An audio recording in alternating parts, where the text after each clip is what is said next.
Good afternoon, everyone. It's Lisa Nirell here on a Friday, July 24th. It's wonderful to see so many of you already on the Facebook Live and LinkedIn live stream. This is the Mindful Marketing live stream. It's our third time this month, and I'm just thrilled about being able to bring you some pragmatic insights on mindful marketing during COVID. So sit back, take a couple breaths, and please stay with us for the next 30 minutes or so. I'm also going to remind people that we love interaction, so be sure to leave any comments or questions in the comment box, and we'll get to as many of them today as possible. I'm going to start off by telling you that we have a terrific guest today. An old friend of mine, Peter Winick, is joining us from New York of Thought Leadership Leverage. And as we talk about mindful thought leadership in the time of COVID, I couldn't have thought of a better person to be part of this conversation today. So Peter, welcome to the live stream today. Wow, thanks. Thank you for having me.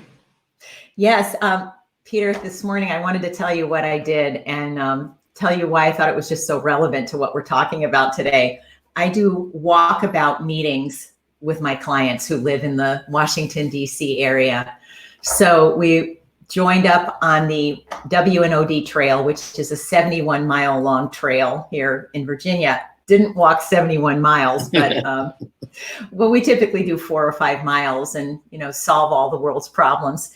And today was just this bonanza of wildlife. So we, on the first part of the trail, we saw 2 almost glow-in-the-dark turtles cross our path. And then we saw 2 jackrabbits cross our path. And, it was really interesting because the minute I got close to the turtles, they retracted their heads into their shells. But when I went up to the jackrabbits, they paused for a moment, let me take their picture, and then they dashed off. So my challenge for our group today is, as a professional, which one are you? Are you the jackrabbit or are you the turtle? Because I think there's so many opportunities to be a thought leader and to bring your gifts and your talents to the world. But why is it, Peter, that so many people retract during COVID and think, I'll wait till things get better? So I think that's what we're going to cover today. And I hope we can dive into that together. Yeah, that'd be great. And by the way, I'm wearing my wildlife shirt for that reason as well. So I see we have John joining us also from, I believe, from Minnesota. So John, welcome to the session. So Peter, you're the founder and CEO of Thought Leadership Leverage, and also a serial entrepreneur like myself. You have a great podcast I've been listening to for the past year and a half called Leveraging Thought Leadership. And you've helped organizations and individuals build and grow revenue streams by designing their content strategy, their thought leadership platforms. And your client list does list like a who's who. Our mutual friend, Chip Conley, you've worked with him. You've worked with Juliet Funt, Dan Pink, Keith Ferrazzi, and New York Times bestselling author Carol Roth. How did you ever get on this path to thought leadership as your mission or your passion?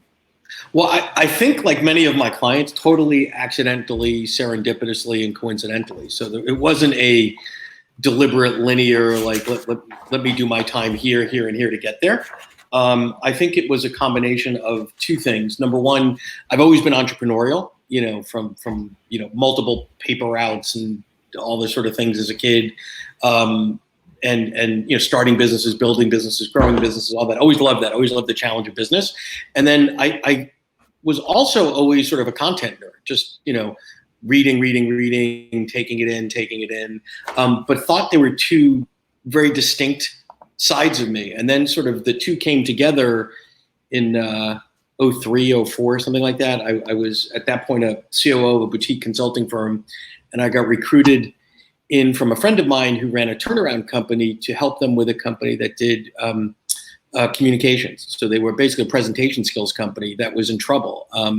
When they bring in the turnaround firm, that's like about 5 minutes before they bring in the undertaker. It's either like we can revitalize the patient or, pull the scraps of gold from their teeth and sell it off. And we were able to turn it around. But what I learned from that experience is like, wow, there's a whole business side to this content world. I've just been a guy buying a bunch of books and reading a bunch of things and never really followed the money. And then when those two things came together, I'm like, this is my spot. This is where I need to be. This is where I want to stay. Yeah, and here you are, 2 decades later? Yeah, exactly.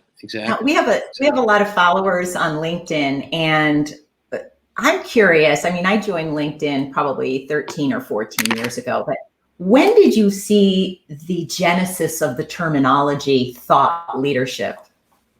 When did that even start? Yeah, well, it's gotten a little abused, quite frankly. I think it's been out there for quite some time, but when I started the company almost 15 years ago, it wasn't as trendy or fashionable, or it wasn't like, your dentist is now a thought leader or something. It was what we did. We help people leverage their thought leadership. And now it seems, which I think is a good thing, that more and more people want to understand what thought leadership is, how to become a great thought leader, how to integrate that into their businesses. So, I think probably the last 5-6 years, it's sort of, the S curve has popped a little bit. Yes. So now it's a little bit more mainstream. And can you tell us what thought leadership is not? Because sometimes I learn better when I understand the opposite, when I apply Janussi thinking, because I do hear the term a lot. So I'll break it down to what it's not. So first there's thought. So if it's not thoughtful, it's not thought leadership. And what I mean by that is there are plenty of people out there that are not adding to the conversation. They're regurgitating or parroting or, pick a word there. I've heard that before. They're retweeting something that they've heard or quoting something or whatever without adding any context, any flavor, taking it to the next level. So that's, if it ain't thoughtful, it's not thought leadership. And then the leadership piece is, where are you taking that discipline directionally? Where are you hoping to, recognizing that you're standing on the shoulders of giants, you can invent your domain, whether that's leadership, management, agility, creativity. Like, there were people there before you, and you should be fluent in everything else that's out there in your space, whether you agree with it or not. It's fine to disagree with it, but at least understand sort of what's out there, and then lead that conversation, lead that discipline into a better place, into a new direction, or challenge it to accept a new way of thinking. And I think those are, if you're not doing those things, you're not a thought leader. Right. Well, you know what I did? I put on my David Letterman hat this week, and I came up with a top 10 list. Oh no. Do I have to do a stupid pet trick? Because we opened with turtles. No. Okay. No, there are no stupid pet tricks involved. But, I've been running my own firm for 18 and a half years. And as I tell my dear friends, I'm now fully, officially unemployable. And right. I always aspire to be a thought leader, not for the ego trip, but because I wake up every morning saying, how can I help as many people as I possibly can in a way that's true for me? Based on my 14 or 15 years of corporate experience in marketing, sales, and leadership. And so I came up with a top 10 list of what I've learned being surrounded by thought leaders, including yourself. So do you mind if we play around and just look at those for a minute? And then let's and then I want to hear more and tell people about your wonderful white paper that you published around thought leadership. Sure. that they can receive for further amplification on this. So number one. Is Paul Schaefer going to play the keyboard? Get us jammed up here or no? All right. I wish. If you're under 30, Google that. That's right. Who's Paul Schaefer? Right. So, and by the way, I also want to welcome Tom. Tommy's here from Sweden, and we have Joyce from Texas joining us. We have Robbie from Northern California. Welcome, Robbie. So we have some great people joining in who can post questions anytime. So number one, we start with number 10, right? So number 10, thought leaders can reframe. Thought leaders reframe old beliefs or old constructs in a way that gets people to think differently or to jolt their imagination. That's my first one. Okay, I'm good with that. I like so like I was approached by a journalist last week who said, Lisa, give us your top tips for motivating employees. And I said, there's no such thing as motivating employees. You come to if you hire a good person, they're already motivated, right? Exactly. Your job is to inspire them and make sure your values are aligned. So that's just an example of how do you reframe a conversation to get people to think differently. Number 9, number 9, thought leaders have thick skin. Because, I learned that from Guy Kawasaki. You've got to polarize your market.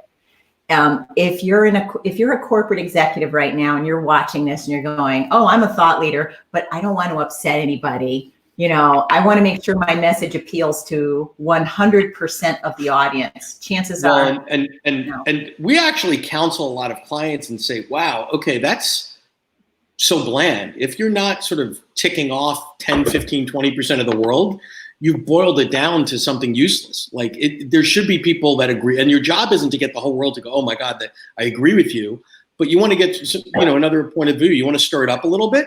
And if nobody's disagreeing with you, you're not saying anything that anybody really is connected to, cares about it enough to say, no, I disagree with that. I have a different way of thinking.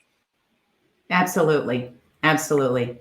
And the third one, I've got to get used to Number 8. I'll do the counter. There we go. 8. There we go. Thought leaders are willing to experiment. Thought leaders are 1,000%.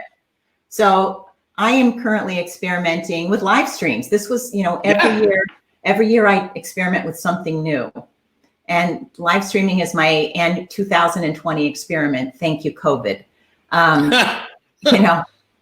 So. Well, I think all of thought leadership is a series of experiments, because what happens is, I think in the old days, 15, 20 years ago, a thought leader would go out there, lock himself up in the cabin, a la Walden Pond, and come out with the tome and put the book out and then get really depressed if it sold 12 copies. Like, it shouldn't be a surprise to you. I mean, if you're starting to put content out there in small bits and small nibbles in blogs and video, you get a better sense of what the market wants. And by the way, I'd rather fail by writing an awful blog that nobody cares about than spending 18 months of my life writing an awful book that sells 4 copies.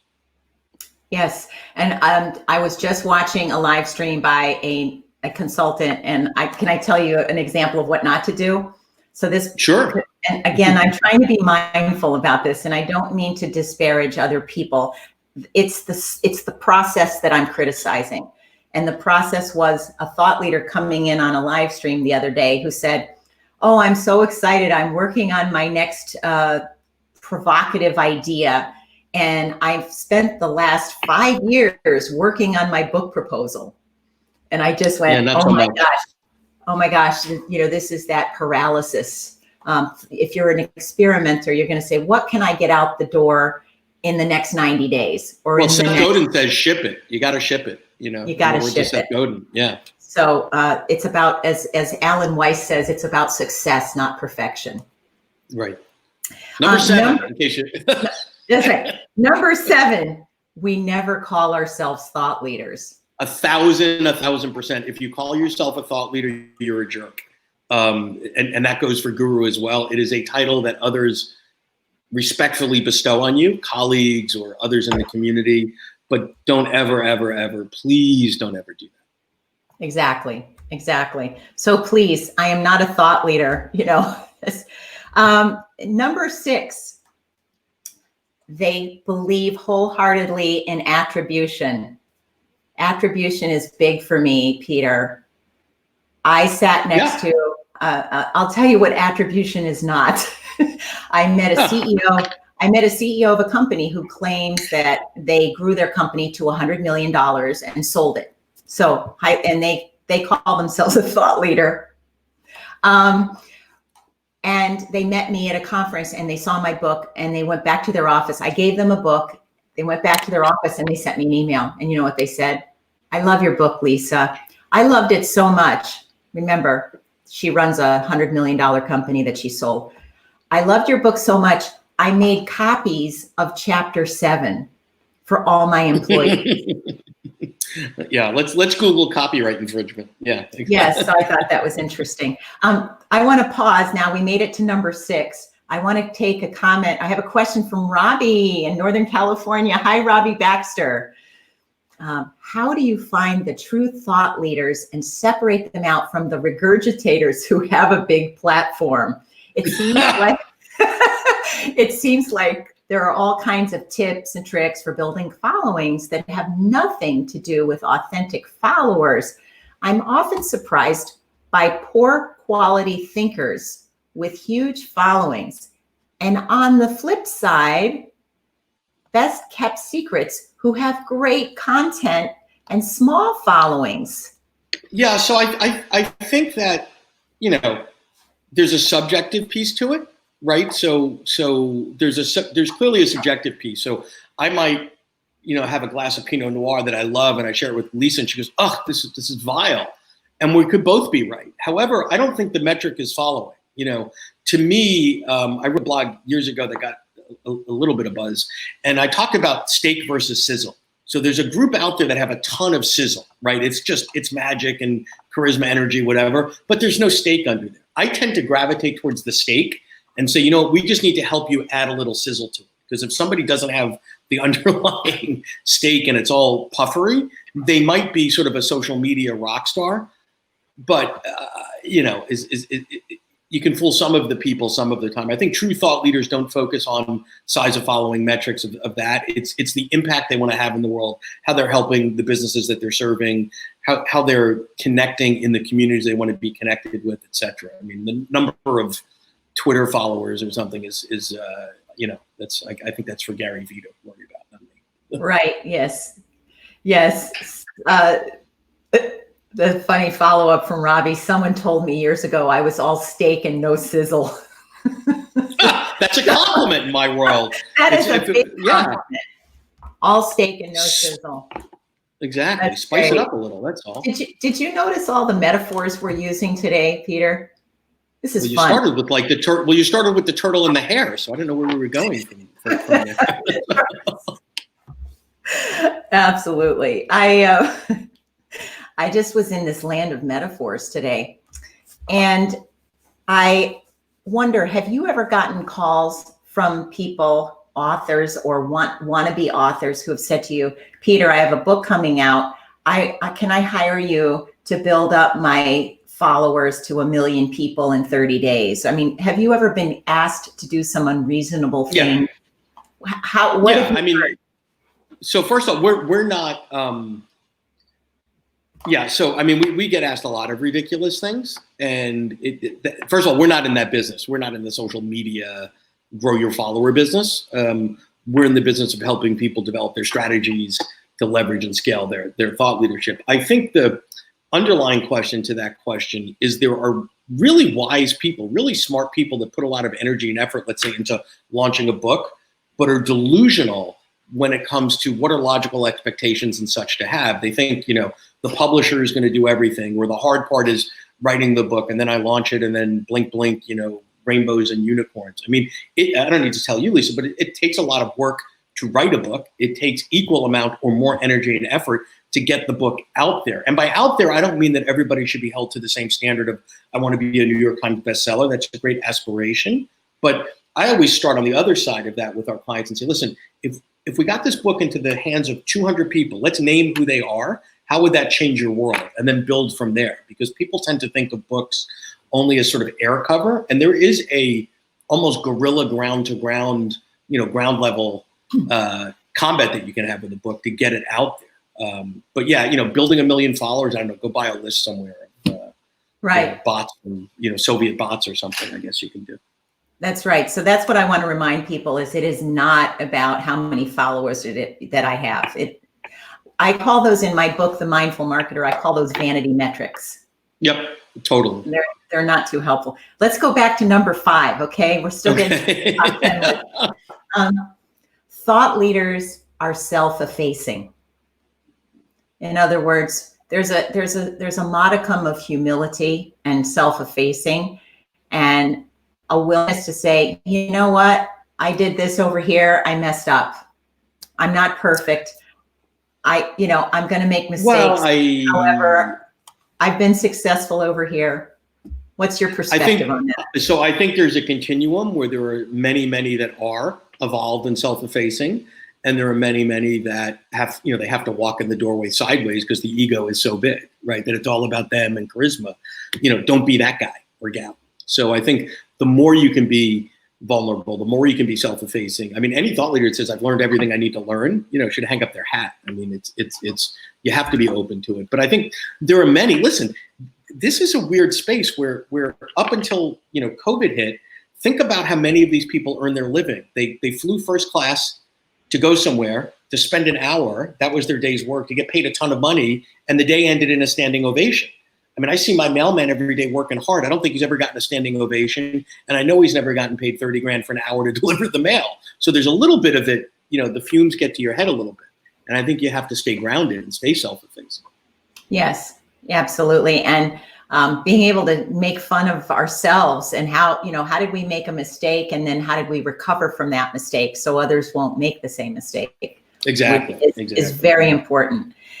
Number 4, they're great storytellers. Yeah. They're great storytellers. Yeah. If you I think there's 2 elements to the great storytelling for thought leaders. Some deal with issues that are really, really high level, complex, etc. And to make the complex simple is an art. And then the other side of that is those that come from research-based, data-based, etc.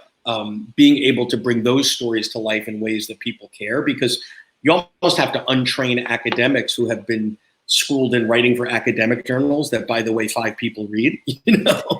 How do you take that concept out in a way that is approachable and could be received by a broader audience, and still not, it's not about dummying it, but making it. It's really hard to do. Not an easy thing to do.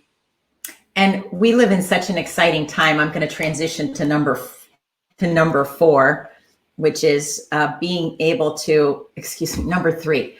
I cannot count today. So number 1 is thought leaders do not have to be good at math. We can Thank you. And end with the beginning. Start with the end in mind. Thank you. Are you channeling your inner Stephen Covey? Exactly. Yes. Talk about a monumental thought leader. He was the first thought leader I ever met in my career. Oh, wow. When I was a business columnist on the side for the San Diego Transcript, and it was one of the best side hustles I ever had. And I was the LA Times lost their opportunity to interview Dr. Covey when I was at a conference. They just blew it off. They didn't show up. So the head of PR came running and found me, and she said, Lisa, I know we blew you off multiple times and said you cannot interview Dr. Covey, but guess what? We have an opening. And I was totally unprepared. So cool. But I pulled myself together in 20 minutes and got to interview him not once, but twice. It was awesome. It was life altering for me. That's when I realized, wow, this thought leadership can really change the world. It can. And so speaking of which, and he did that very well, is number 3, thought leaders can monetize their expertise. Yeah, 1,000%.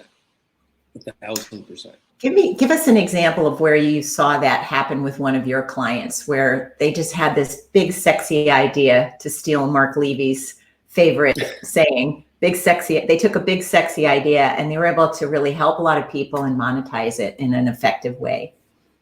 I mean, I think it's pretty much all of our clients aspire to and get to that point. So number 1, I mean, I think there's different chunks of that. Number 1 is the first step is, can you make a living from your content, right? So it starts off for some as, I've got this burning desire, I've got this thing, I'm writing this book, and then it sort of becomes a train that leaves the station on its own.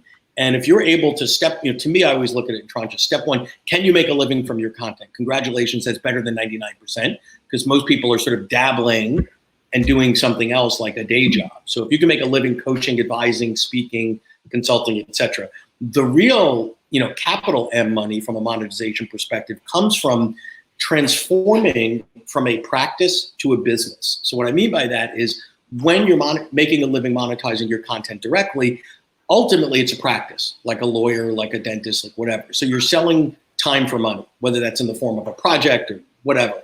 And that's okay. You know, there are worse ways to make a living, but ultimately, how do you take the IP, the assets, the intellectual property that you've built and have them living in other modalities, video-based training, validated assessment tool, consulting tools, licensing? That's where the creativity and to me, the excitement comes in, figuring out the right match depending on your client target audience.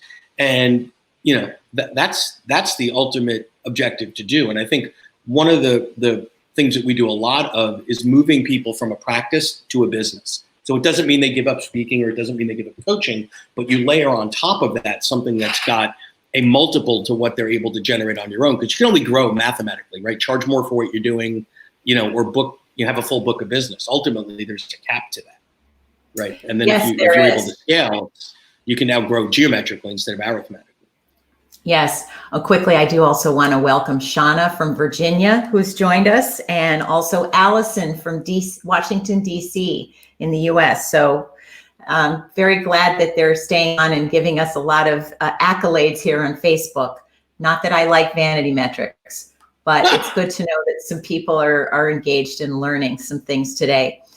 I jump to number 2. A thought leader is open to new ways of sharing their expertise, particularly in the digital world.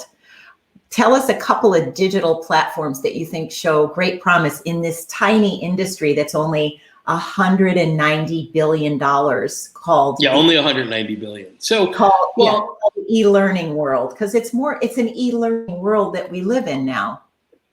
Well, so here's the thing. One of the benefits, and I think, or positives, if you will, of COVID is all it did on some levels is accelerate a couple of things, like distance learning. So we've been talking about e-learning for 20 years. It started with dial-up, you know, squeak, squeak, squeak, wait 3 hours to download what was basically a bloated PowerPoint, hit next. It was awful. It's evolved and evolved and evolved, but it still hasn't gotten the uptick until we had no choice, right? Until we literally had no choice. And now everybody is sort of diving into distance learning. And like anything else, some are doing it well, some are doing it not so well. So I wasn't smart enough to pick the right choice when the only choice was VHS or beta back in the day with VCRs. So I don't even attempt to guess the right platform. What I do watch are the trends. So number 1 is, and I think this is the biggest challenge for thought leaders, do you have what it takes, the models in place and such, to decompose your content, to break it down into small molecular pieces so that it is teachable and scalable and sustainable? If it only lives in your head, that's it. It's not going to work.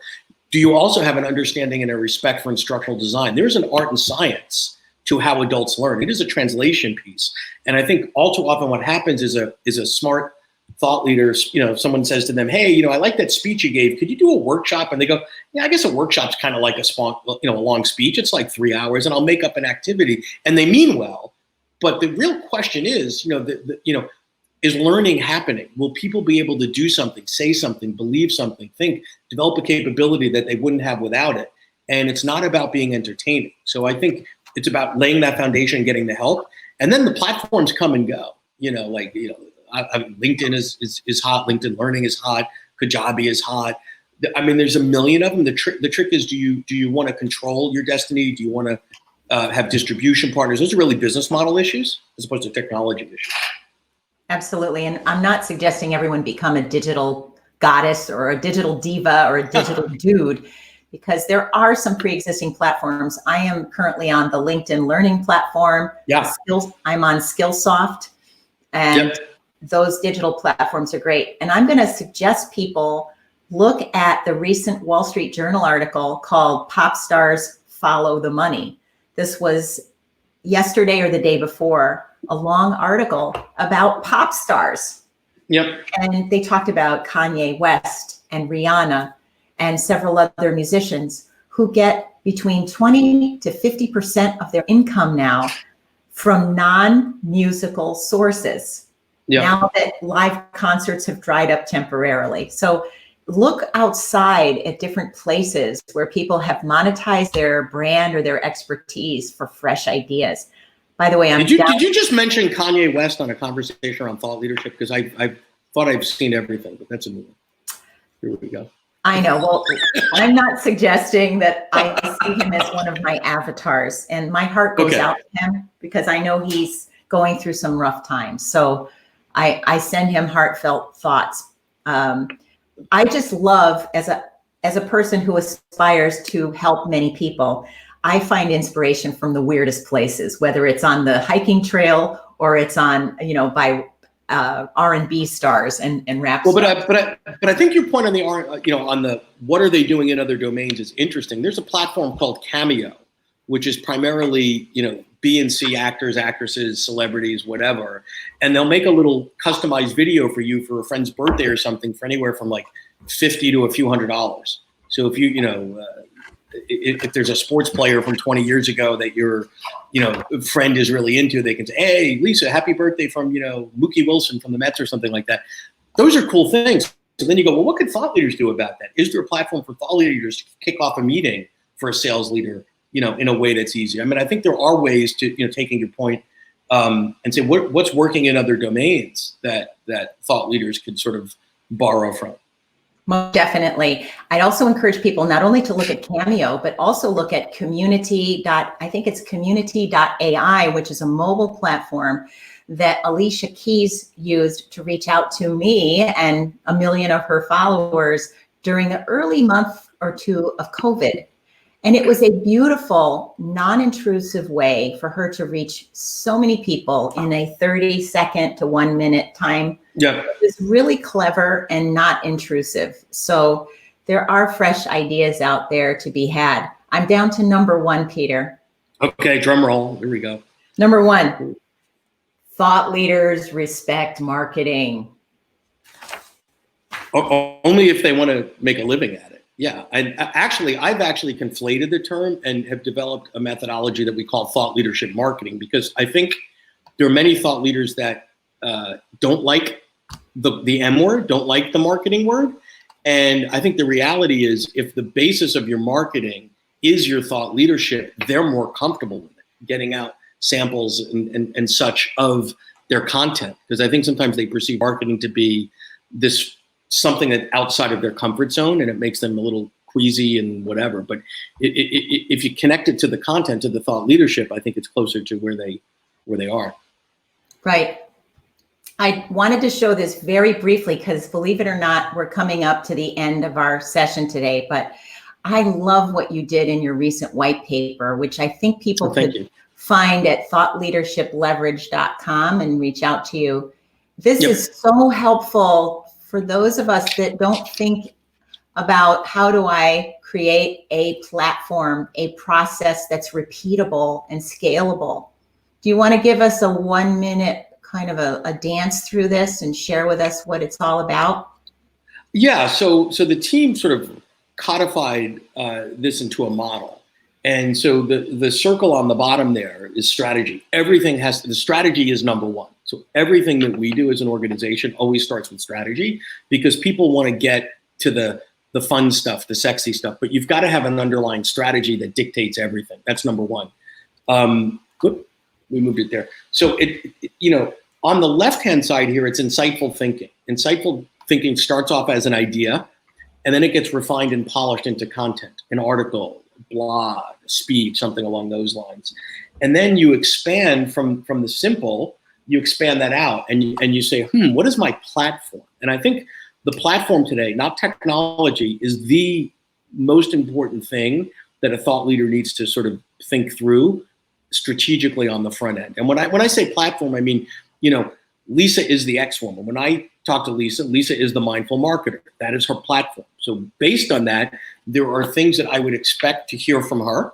And there are things that, while she may have an opinion on, I really might not, probably wouldn't take it for much, right? But when it comes to this unique way of marketing in a mindful way, bang, that's what I want to hear from her. And I think all of her content, everything that she does, flows from that. That's really important, because if she were to introduce herself as, oh, I'm a senior level marketing exec, now I'm hearing the voice from the teacher from the Peanuts, because there's 18,000 people that I've met that could say that, but there's only one person that can say I'm the mindful marketer. And that's pretty cool, right? So that's your platform. And then ultimately, if you get to the bottom right quadrant there, it's the offerings. And this is what we were just talking about a moment ago. How do I take this and turn it into assessment tools, video, consulting tools, licensing? And those are the more marketing facing things. And you'll notice there's a continuum of this heavy duty, insightful thinking, sort of the back of the house, the laboratory, the research, all the things that you do there in service of getting it to be market facing and getting it out there to more people, not just for a monetization, that's obviously lovely, but impact,